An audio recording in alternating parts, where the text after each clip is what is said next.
గత అసెంబ్లీ సమావేశాలలో సీఎం చంద్రబాబు ప్రకటించిన విధంగానే ప్రభుత్వ ఉద్యోగాల భర్తీకి సిద్ధమవుతోంది. ఉద్యోగాల భర్తీకి సంబంధించి గతంలో వివిధ శాఖల నుంచి ఆర్థిక శాఖ సమాచారం తెప్పించుకుంది. దీనిని క్షుణ్ణంగా పరిశీలించిన ఆర్థిక శాఖ మొత్తం 20,250 ఉద్యోగాలు ప్రత్యక్ష నియామకాలు చేపట్టాలని నిర్ణయించి ఫైలుకు ఆమోదముద్ర వేసింది. ఇక ఫైలుకు సీఎం చంద్రబాబు ఆమోదముద్ర వేయడమే ఆలస్యం. నోటిఫికేషన్లు వెనువెంటనే జారీ కానున్నాయి. ఒక హోంశాఖ మినహా మిగిలిన అన్ని శాఖలలో నియామకాలను ఏపీపీఎస్సీ ద్వారా చేపట్టాలని ఆర్థిక శాఖ ప్రతిపాదించింది.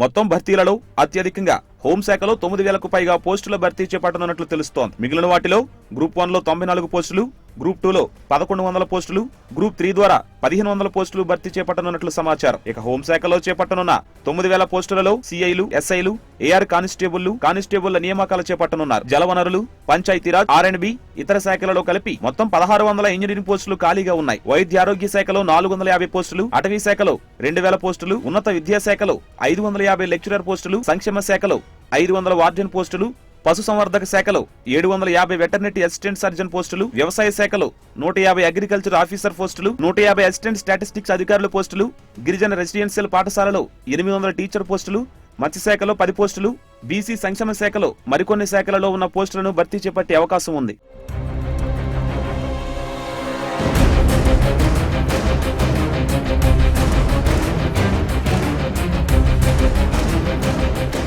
ప్రభుత్వం ఏర్పడి 2 ఏళ్లు పూర్తవగా ఇప్పటికీ ఉద్యోగాలకు సంబంధించిన ఎటువంటి నోటిఫికేషన్ ఇవ్వలేదు. దీంతో ప్రభుత్వం ఒకేసారి 20,000 పోస్టులు భర్తీ చేసి నిరుద్యోగుల్లో కొంత ఉత్సాహాన్ని నింపాలనుకుంటుంది.